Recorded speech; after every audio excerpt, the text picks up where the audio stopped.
MJ Aragon, and I'm here with my producers, JoJo Merricks. Yep. And Tony Jeffries. And today, you're always late. Today, I'll be sharing two journeys. I'll be sharing Dawn Reddin's and Jackie Thornton's. So thank you both, ladies, so much. I'm so happy that I have people turning their journeys in. I love sharing. And then later, I'll touch on a little something that I talked about recently.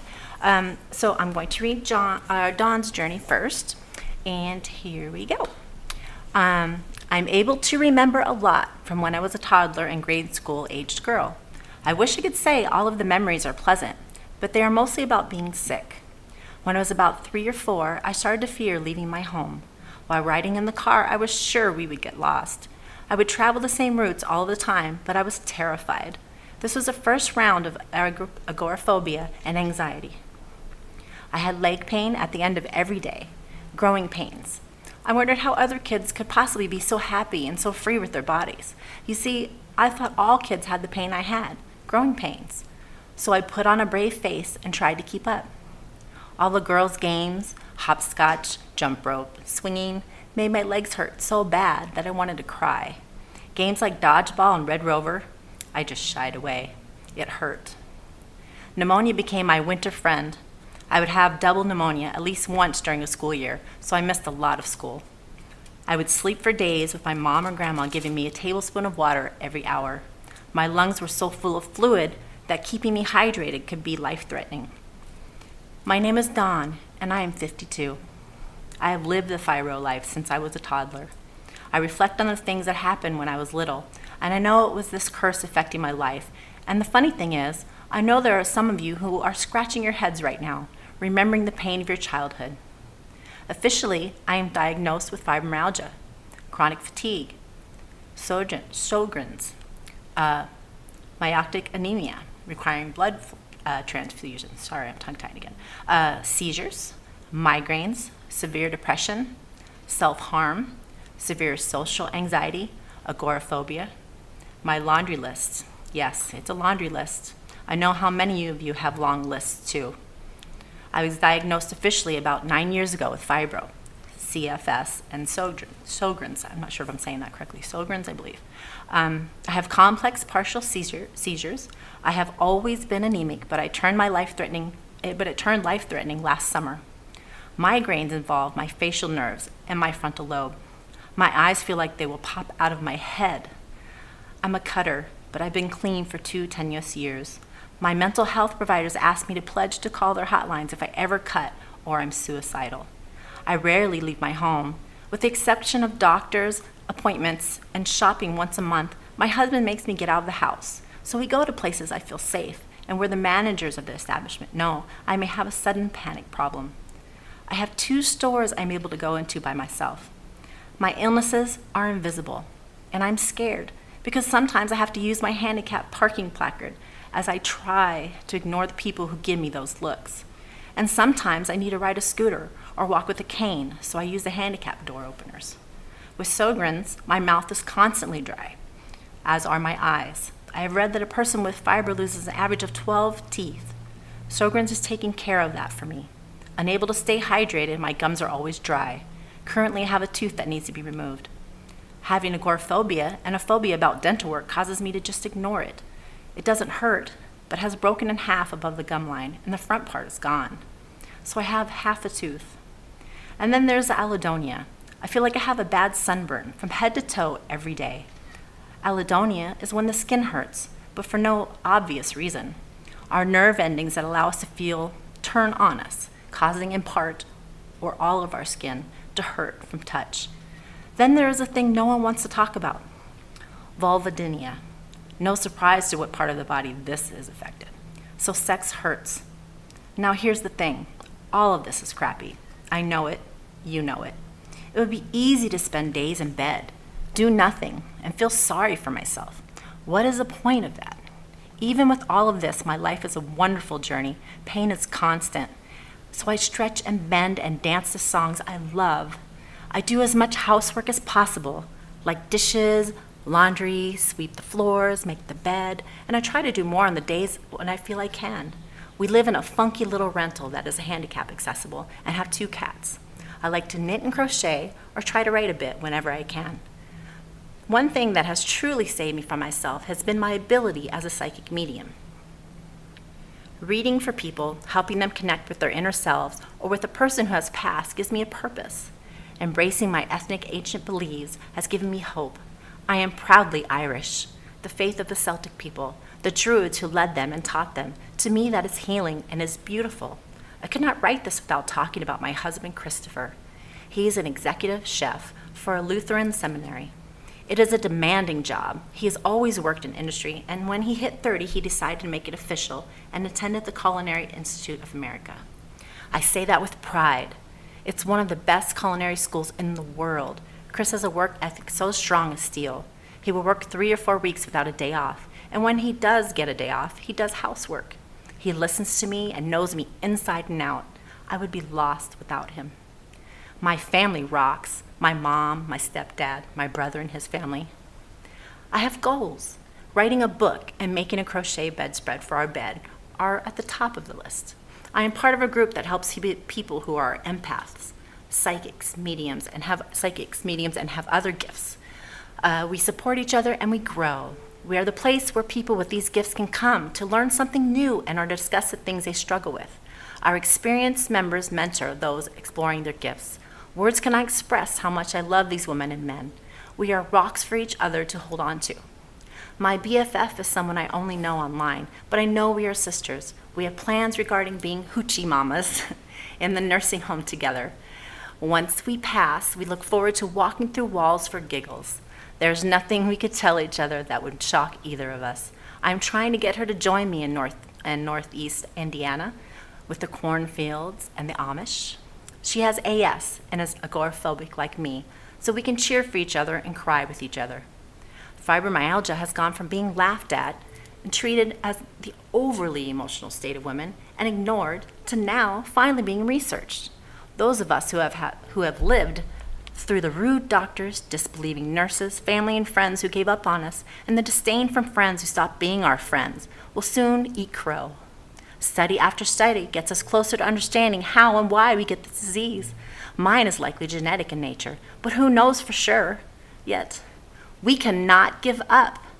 Suicide is a leading cause of death among people with fibromyalgia. I think we all understand why, but we still cannot give up. Our families and friends hurt us, but we still cannot give up. Do you hear me? Giving up is not an option. What are our options?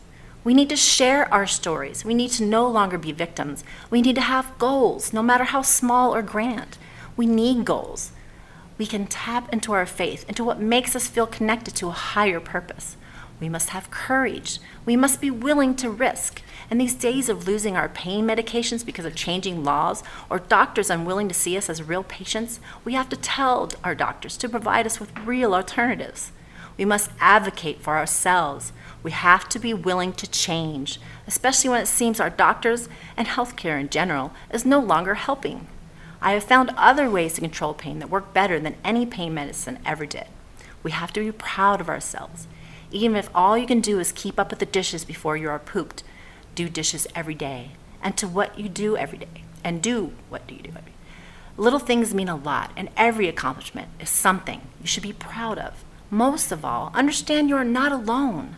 These are amazing groups on Facebook and other social media sites, so get plugged in. Find a local support group and make a connection with someone you can talk to when you need to. 5 years ago, I was terrified to leave my bedroom to walk 3 steps to the bathroom, so I just lived in one room. Today, I see the progress I have made. To most people, it probably seems silly to celebrate being able to be in my whole house. I know. Still, I'm proud. Please know you are so not alone. If you are stuck, let others help you get unstuck. If you're full of anxiety and find a therapist and talk it out, don't let Fibro win. You know it will eat your lunch and then burp back at you. Punch it in the face. Fight it with every single fiber of your being. Giving up is not an option. Not for me, and I hope not for you. Dawn Redding. Thank you so much, Dawn. I appreciate you letting me share this. The reason I'm reading 2 is because I kind of pushed some things back, because I had some other things I felt were kind of needed to be said. And so that's why I'm reading 2 today. And so now I'm going to move on to Jackie's journey.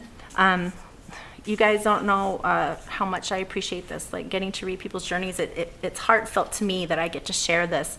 And I know that each time I get to share these, that I'm reaching out to new people that feel connected in some other way, because each journey is so different. Yet we all have that connection, Fibro. So now I'm going to read Jackie's journey, Jackie Thornton. My journey began when I was just 19 years old. I am 43 now. I was a full-time nanny and full of energy. After work, in the shower, I found a tick on me. A couple days later, I got a raised purple and blue rash on the back of my thigh. My doctor said it wasn't a bullseye. I was fine. A week later, I couldn't get out of bed. Then came terrible headaches, joint pain, insomnia, and so much more. 6 months went by before I found a doctor who would treat me. I was so ill at this point, having seizures. I went through 8 years off and on of IV therapy, doctors trying to get the right combination. At this point, all that remained was never-ending fatigue, depression from being sick, horrible joint pains, and memory problems. I saw a new roomie and was told from her, probably 10 years ago, that I had fibro and it wasn't going away. She believed it was caused by the Lyme disease. My body had gone through so much, and it still is. It's been 24 years, and I still fight this fibromyalgia. I can't let it get me. The unrelenting fatigue, urinary retention, gastroparesis, constipation, etc. I have a specialist for everything. Sometimes it's easier to stay in bed, but then that means to me that fibro wins. And I have to keep fighting. Most people don't understand anything that I go through every day. Some days it's an awful chore to shower or wash my hair, or to drive to the store, even make dinner. All my fellow fibro warriors will understand this. Last year, I lost my job working as a special ed aide after 13 years. I asked the doctor to move up to work with older children, as I could not physically handle the challenges of toddlers every day. I was not rehired. It was so sad and depressing for me, which of course made my fibro worse. I do believe this happened for a reason. I don't think I could have continued pushing myself, working in so much pain. When I got home, I was exhausted and had to nap every day and was so crabby. It was making my fibro worse. So I knew it was better that it had happened. Even though I am not working, I am not feeling better. I filed for disability. It is time to take care of me. I was denied twice already, but I will not give up. I know I'm in pain and I cannot work, and I will keep fighting for it. I live by the theory that we are our own advocates. We have to fight for what we want sometimes. I've had many hurdles over the years. I had to fight to get antibiotics for Lyme disease. I had to fight to get my fibro diagnosis. I had to fight for MRIs, test results, etc. And now I will fight for disability. Should we have to fight these fights? No, but we have no choice. So I will take all my supplements, meds, drink my shake, rub my biofreeze on, and use my beloved heating pad, and get up tomorrow to start again with my 5 spoons, which I will use wisely, as you should too. Jackie Thornton. Once again, thank you, Jackie. I really do love reading people's journeys, because we have all gone through such an immense amount of pain and suffering, and yet we all still have the strength within us that we want to fight, and we want to get through this, and we want to find a cure, and we want to feel better, and we want people to realize that, yes, we don't feel well. Just because we don't look like we're sick, we don't feel well, and we're sharing that with you because we're stronger for it. And the more people that learn about this, the more that they'll understand, and the more research will be done. So each journey is important. Every one of our journeys are important. Once again, they're different, but we're all connected by that fibro, that pain in the ass thing that we all deal with every day. And it's so, so important that we reach as many people as possible. And that's what the stories do, right? They help let the other people know, hey, other people out here going through it too. Yep. Like, that's why the stories are so. People send them in. It's the whole. So. It's not. You're not alone. Right, That's why I use that tag. You're not alone, because I think that's incredibly important for everyone to know, because I remember feeling like I was all by myself. I didn't know what was wrong, of course, at the time, and even once I found out, I still felt secluded, that it wasn't something I really talked to, because once again, you can't see it. So people are like, oh, you're sick. Oh, okay. Some people just take it like a grain of salt. Oh, you're sick. Okay. And then the people are like, oh, poor you. And, so it's like both ways are kind of tough, like the people, they don't seem to care. That kind of hurts your feelings, that they don't care. And then the people like, oh, poor you, oh, you poor baby. And then it makes you feel bad because they're pitying you, you know? So there's really not any there's not really any part that's comfortable unless they say, I believe you. Like, honestly, someone saying, I believe you, I believe you, I understand you're going through a lot. I may not be able to understand what you're going through, but I believe that you are going through something, that you are struggling, and that you really are sick. And that's a hard thing that we struggle with, is we don't really feel like we're believed. And I think that's a big thing that we need to get out there, that this is real. This is real what we're going through. We're not just lazy. We didn't just say, oh, I'm lazy now, I don't want to work. That's not it. That's not the case by any means. And I also wanted to read a couple things. I'm doing a lot of reading today. I hope you guys don't mind. I had written this on Facebook because there's a couple of young little men that I had mentioned in previous podcasts, and I wanted to kind of update everyone a little bit.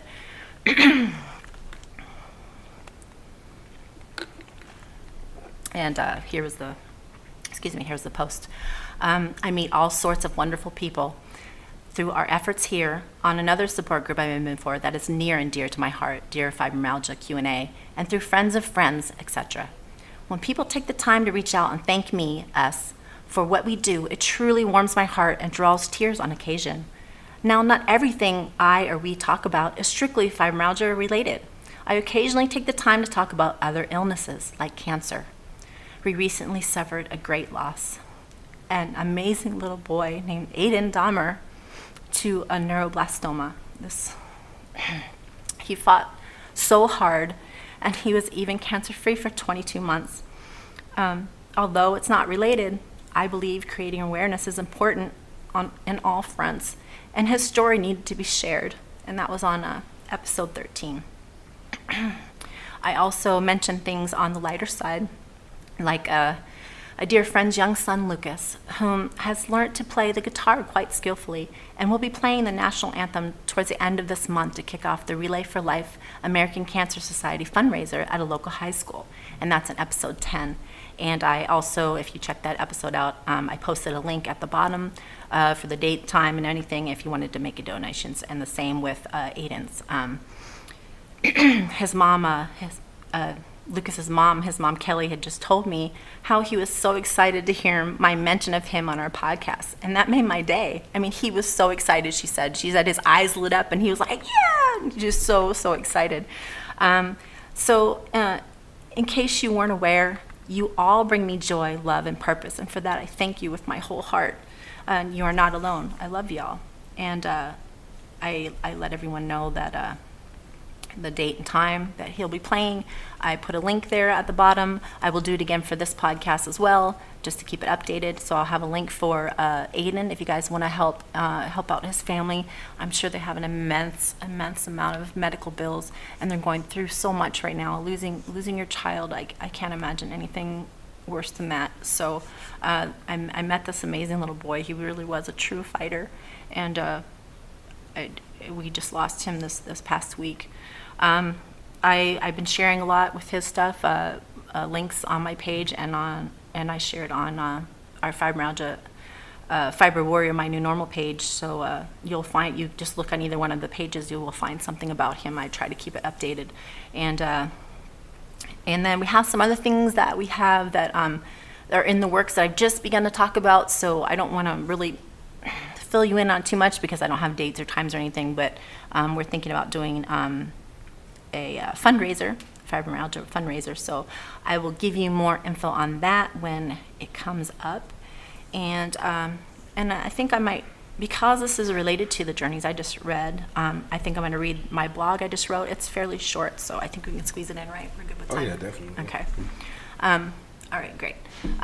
So this one, I think it's perfectly related to some of the journeys I just read, and it's called You Don't Appear Sick. You don't appear sick, so why should anyone believe us when we say that we are? Let's put it simply, shall we? Do you really think we choose to be stuck in the house with no income, no life outside of our bedroom, and eating food that hardly deserves to be called that? Seriously? I had a life. Not much of one because I've been ill for the majority of it, but I pushed myself to do what I could through the pain. Every moment I shared with my sons, I spent hoping it wasn't my last because I was in so much physical pain and mental pain while still trying to make the best of it so they would be happy and see me happy. Every second of the day spent and everything I did with my love, I kept the pain hidden as not to spoil our wonderful life we shared together. Every long drive or plane trip would kill me, but I do it for some much needed and necessary change of scenery. Every weight I lifted, I did it because I didn't want my body to give up or give in to whatever was wreaking havoc on it. Every outing with friends to lunch or dinner, I joined because I didn't want to lose them by saying I'm too tired or not feeling well all of the time. Every softball game I played or attended because I knew that the last one would be my final one. Everything I did with purpose, knowing what no one else could possibly know nor understand, because I kept it hidden behind lock and key, always certain that I was truly not well, only I had no clue as to why, yet. Hence why I wouldn't waste my precious time trying to explain how much I am hurting or how tired I always am, when I couldn't give them the medical reasoning for it. So, let's pretend you are me now. That day finally comes, and you have a reason. Great, right? Ha ha ha. Forgive me for laughing, but you've just found out that your reason doesn't have any real backing, that some doctors think it's total BS, and that you can't get any help financially without jumping through a myriad of hoops. How are you feeling about yourself now? So why should you believe us when we are explaining how sick we are? Because we're telling you that we are. You are our family, our significant other, our friend. Why would we lie to you about this? Do you really believe that we want your pity, sorrowful looks, and or disdain? That's why we put on the happy face, so we won't have to endure any of that. We feel like crap. I said another word, but we feel like crap constantly. So to those family members, significant others, and friends that were so and are so heartless, that you felt the need to make us feel like liars and losers and less than worthy to be believed and loved. We don't need you in our lives. We don't need you in our lives. We have each other. We are strong together, and we are Fibro warriors. And you know, you're not alone. So that was the very latest blog. I just put that one up today. I was a day late, sorry. I've been a little late ever since I've been sick. I feel like everything's been a little bit behind. I wrote that because of some things that have come up, in my own life, and a friend and I have talked about things that have come up in conversations with friends that I've met and come to love over the internet through groups and such. And this is something that comes up constantly. The feeling of being rejected and not believed comes up constantly. All of us are experiencing this in some form or another. I've been very lucky. I'm not bragging, but I have been very lucky. Most of the people in my life, they believe me. At least I feel they do. I have a wonderful man in my life who's very supportive. My family's very supportive. My kids, for the most part, my eldest son especially. I have a best friend who also has fibro. I have, like I said, friends that I've met over the internet that have fibro, and we've all just connected in such a way. Having that connection, even if it's just one person, is so incredibly important, because this illness can make you feel so incredibly alone. So I stress that you reach out, even if it's to us, or you find some other group or someone in your life that's close to you that you can reach out to and just open up and tell them the truth. And if you haven't yet, you have to do that. You cannot continue to feel alone and isolate yourself. It is not healthy for you, not mentally or physically. So, I want you to know, even though, people don't believe us, it happens to all of us. It's going to happen. We have to learn to not let it affect us. I know that sounds like a difficult thing to do. It truly is a difficult thing to do. But we have to, as time goes on, we need to learn to take when someone says that they don't believe us, or where you're sick, they give you that face, or a doctor says they don't believe about fibro. Anybody that tells you they don't believe that you're sick, you have to learn to realize that's their, once again, I use this word a lot, that's their ignorance. It's not yours. It's not that you're lying or that you're full of it or you're lazy. Any of the mean and hurtful things that are probably going to be said to you throughout time, that's not true. The truth is you know the truth. You know that you are truly sick. You know that you're going through something. And I want you to know that you're not alone. Reach out to someone. I don't care if it's us or a group or someone close to you. Just find someone you can reach out to and connect with, who you can talk to. It's important that we talk it out. And as you know, I bring this up many times, that depression is huge. So, being isolated is not ever good for us. So I don't know what kind of time we have. Are we getting to the end there? We got about 4 minutes. I have an idea. I don't know if we talked about this before, but something that we could think about depending on how you feel about it. Mm-hmm. What if there was kind of something like a fibromyalgia book club or meetup group that maybe once a month or once every 2 weeks, maybe at a Starbucks or something, everybody meets up, and like fibro would be the kind of the main factor, but to have something else that's involved as well. That's why I'm saying maybe like a book club. Yeah. And just somewhere to where you can have that support group. I think that's a wonderful idea, actually. I don't know how many people see everybody's spread so far and wide. Right. I know there's a few people that are on my Facebook that got on our page quickly because we were friends, that are probably in the area, so I could probably do that with local people. I guess the more people, right now we just made it to 200, just over 200 followers, yay!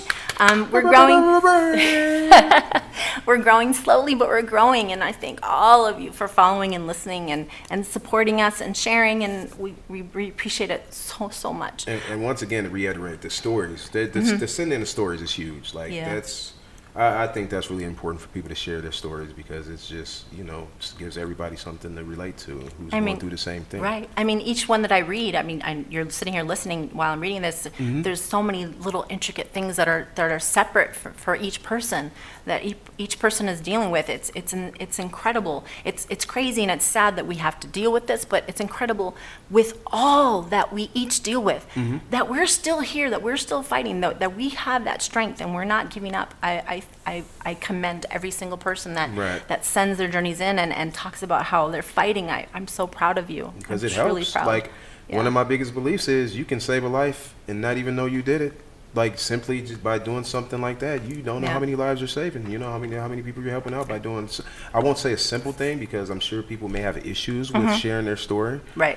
But even if it's if you don't use their name, if they don't want their name used, what is that called when somebody anonymously? Yes, I make that point. Yeah. Right, but even if it's done that way, it's still I can't guarantee it, but I'm pretty sure it helps people out. Yeah. So I'm going to brainstorm and see what I can think of as far as something, because I think that'd be great, like maybe a group or a book group, or I don't know. Like I said, I just thought of it. So. Right. No, it's a great idea. I'm actually hoping. I don't know. Like I said, it just came up. A friend offered to have her place of work to be a place for a fundraiser. Right. So that could be our, hopefully, if we can get that together, that could be our first thing, and then maybe something after that. But that's actually an excellent idea. Right. And I think the more that we grow, hopefully we'll get to a point where there'll be people that meet each other on the page as well, that can find out, oh, you live down the road from me, you know, because that happens. There's a great place here called Painted Earth where you can go and Painted Earth. Yeah, that'd be another sweet thing. That's right.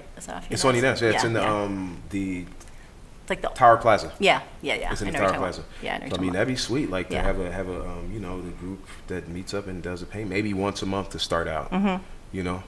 Yeah, we could do that. Now the only thing that we have to think about, and that you may not be aware of, is because when you have fibro, especially when you get to the stage, like the later stages, like where I'm at, we're kind of broke. So we would definitely have to find something out. Yeah. A way to fund it. Yeah. I do what I could to figure out a way to fund it. Yeah. I talk to people, I know people. You know what I mean? Maybe that's what I'm saying. I just came up with it now, but we can start brainstorming. Yeah, we would have to. How we could make something like that work. Absolutely, I would like to be able to do that and kind of not make it feel like they have to come out and spend money. I want them to be able to come out and just enjoy themselves. Just show up. Yes. Enjoy yourself and meet other people. I love that idea. Awesome idea, JoJo. Thank you. Yep.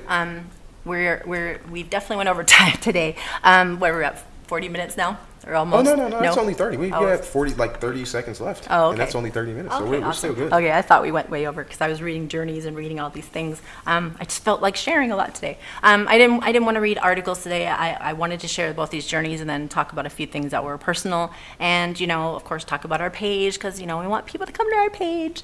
Fibro Warrior, My New Normal. Please come check it out. Send your friends. Send everyone. Whether they have it or they have a loved one or a friend who has it, they can learn something too. As you know, when I read these things, I'm reading them not just to us, our fellow Fibro Warriors. I'm reading them to the other folks who don't get it and hoping that some of them will come check it out and listen out of curiosity or because they really do want to help a loved one. So, this is all for everyone. This is for everyone to listen to that has it connected in their life in some even small way, because I want the information out there. I want people to know and believe and understand that this is a real thing. Now, I want to make a note, and I should make this note more often. A lot of these things, I talk about, they're my opinion. I am not the source of all information. I may get things wrong sometimes, but these are my opinions. I feel strongly about things. I love everyone. I want to bring good things, but always do your own research and check up on things. If you think I said something incorrectly, don't check it out. Don't believe everything I say. I'm not right all the time. I just talk about the things that I believe and things I've researched and I've come across. So I just wanted to say that. And as y'all know, you're not alone. I love y'all. And I would like to say, I wanted to get to it before you did your outro, but I'd like to say rest in peace to Aiden and condolences to his family. And I wish you all the best for the rest of your lives. I know that's not easy to deal with, so I'm just wishing you the best and rest in peace. Oh, thank you, Jojo. Yes, definitely. To the family, to the Dahmer family, David, Christy, his sister Suzanne. You guys are.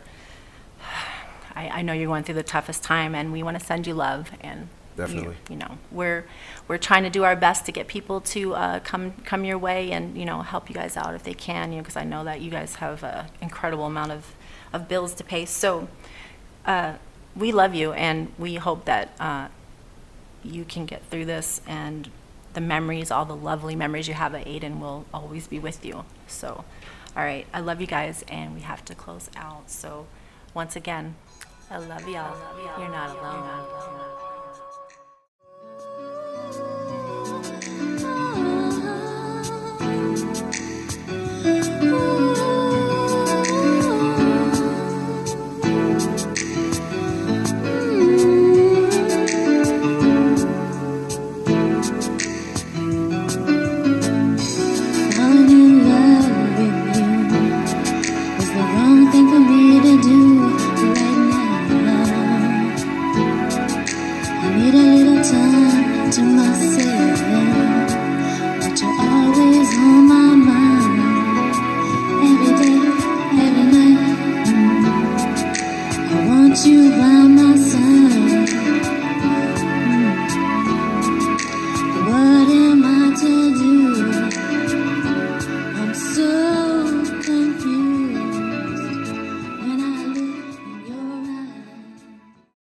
For that, and I'm always thankful to have someone who's nice and talks to you and makes you feel comfortable. It's the weirdest thing, and I think that in some cases it's why those people have those jobs.